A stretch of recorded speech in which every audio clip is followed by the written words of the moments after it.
Hello everyone, welcome to back channel जय बागेश्वर धाम की जय सन्यासी बाबा की। आज का टॉपिक है हमारा कि पूजा घर से तुरंत हटा दें आप वो चीज़ें जो आपके घर की नकारात्मक ऊर्जा को लेकर के आपके घर को बर्बाद करने में लगी हुई है। तो कृपा करके हमारे गुरुजी ने बताया कि ये अपने घर के पूजा जो मंदिर है उस मंदिर का जो हमारा चीज़ें जो रखी हुई है वह आपके घर को बर्बाद कर सकती हैं, इसलिए वहाँ से ये तुरंत हटा दी ये तीनों चीज़ें।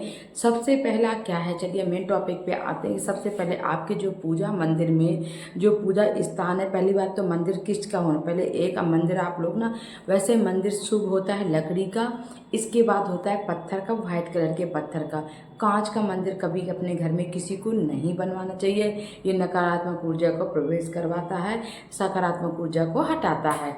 तो कभी भी कांच का मंदिर नहीं बनवाना चाहिए, हमेशा मंदिर को संगमरमर का या लकड़ी का ही मंदिर होना चाहिए। तो सेकेंड नंबर पे बात है कि आपके पूजा घर में पूजा मंदिर में अगर कोई टूटी हुई मूर्ति रखी हुई है, खंडित मूर्ति रखी हुई है, तो कृपा करके उसे तुरंत हटा दें। ये आपके बर्बादी का कारण बन सकती है, ये आपकी बीमारी का कारण बन सकता है। ऐसा नहीं, हम नहीं कहते, ये हमारे गुरु जी का कहना है कि कभी पूजा स्थान में पूजा मंदिर में कभी भी टूटी हुई मूर्ति को नहीं रखना चाहिए। अगर आप है तो उन्हें सम्मान से ले जा करके किसी नदी में, पवित्र नदी में जा करके प्रवाहित कर देना चाहिए।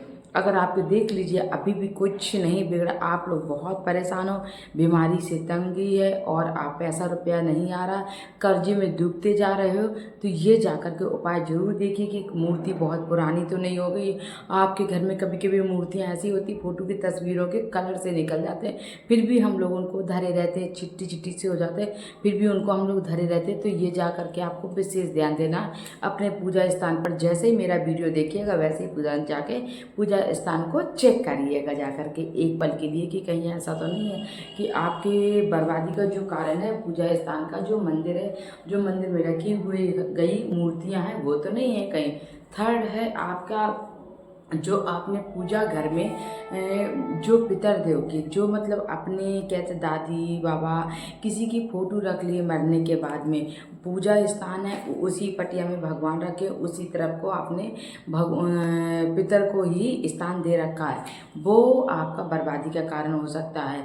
इसलिए कभी भी दे रखा है वो आपका बर्बादी का कारण हो सकता है, इसलिए कभी भी पूजा स्थान पर भगवान के साथ में पितर की मूर्ति को नहीं रखना चाहिए। हमेशा ध्यान रखना चाहिए इस चीज़ को लेकर। हमेशा अपना पितर का जो स्थान होता है ना, भगवान का जो मंदिर होता है पूर्व से उत्तर दिशा में, पूर्व दिशा में होता है, ईशान कोण में, और जो हमारे पितरों का स्थान होता है वो दक्षिण दिशा में होता है।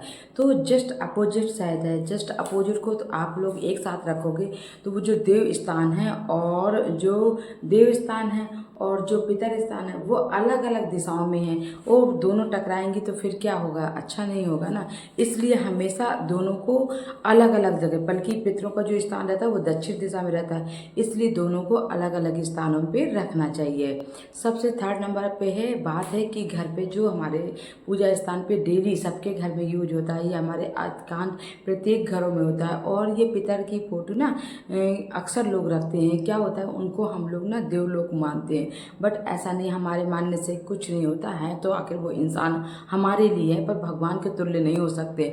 अगर आप रखते भी हो तो साथ में हमारे पितरों को भी कष्ट मिलता है, तो वो भी, उनको भी बेचैनी होती है, वो भी नहीं सही से रह पाते हैं, और जब वो सही से नहीं रह पाएंगे, उनको बेचैनी होगी, तो वो आपको भी कष्ट देंगे। इसलिए हमेशा याद रखना चाहिए कि दोनों का स्थान अलग अलग ही रखना चाहिए, एक साथ कभी नहीं रखना चाहिए, दोनों एक साथ कभी नहीं बैठानी चाहिए, हमेशा ध्यान रखना चाहिए। हमेशा पूजा स्थान में माचिस की जो, एक तो माचिस यूज नहीं करना चाहिए, माचिस कभी पूजा मंदिर में रखना नहीं चाहिए। अगर आप लोग इसके बावजूद भी रखते हो तो उस माचिस की तीली को जलाने के बाद तुरंत वहाँ से हटा दो। बहुत सारे मंदिरों में आप लोग देखा माचिस जला जला के तीलियाँ पड़ी रहती हैं, ऐसा नहीं करते। मंदिर स्थान को हमेशा पवित्र और शुद्ध और साफ रखना चाहिए, महकता हुआ रखना चाहिए। जो हमारा देव स्थान है, मंदिर है, उसमें हल्का सुगंध सी आती रहे, इत्र वगैरह वगैरह का अच्छे अच्छे आजकल के इत्र आ रहे हैं, इत्र वगैरह का यूज करना चाहिए। और माचिस की जो तीलियाँ इधर उधर ना फेंक करके तुरंत आपको फेंक देना चाहिए झाड़ू लगा करके। वैसे माचिस तो पूजा स्थान में रखी ही नहीं जाती, रखनी नहीं चाहिए। अगर आप लोग रखते भी हो, यूज भी करते हो, तो माचिस की तीली को प्लीज़ वहाँ ना मंदिर स्थान पे ना छोड़ करके उसको तुरंत बाहर फेंक दीजिए। सबसे मेन पॉइंट यही है, हमारे मंदिर में टूटी हुई मूर्ति का रखना, खंडित मूर्ति रखना और टूटी मूटी मूर्तियों का कलर उतर जाना, उस मूर्ति का रखना।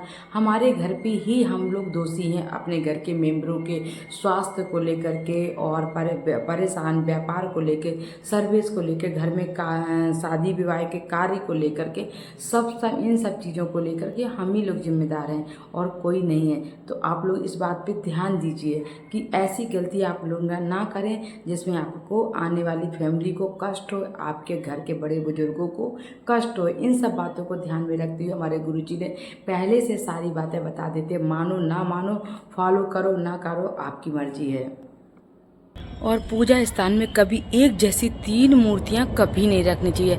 जैसे हमारे पास होती हैं, गणेश जी की होती हैं, दुर्गा माता की होती हैं। बहुत से घर में क्या होती है, पहले छोटी सी मूर्ति थी, फिर इतनी आ गई, फिर लोगों का मन किया तो बड़ी सी मूर्ति ले ली। तो ऐसा कभी नहीं करना। अगर आपके पास भी है तो किसी को दान दे दीजिए या किसी मंदिर में उनको स्थापना कर दीजिए, या अदर जगह घर पे अलग अलग पार्टीशन है वहाँ पर आप बैठा दीजिए। बट एक साथ 3 मूर्तियों को कभी नहीं रखना चाहिए अपने पूजा स्थान पर। मंदिर पे अलग अलग रख सकते हो, कोई दिक्कत नहीं है, अलग रूम में रख दीजिए। और हमेशा पूजा जो रूम है वो कभी बेडरूम में नहीं बनाना चाहिए, हमेशा याद रखिएगा।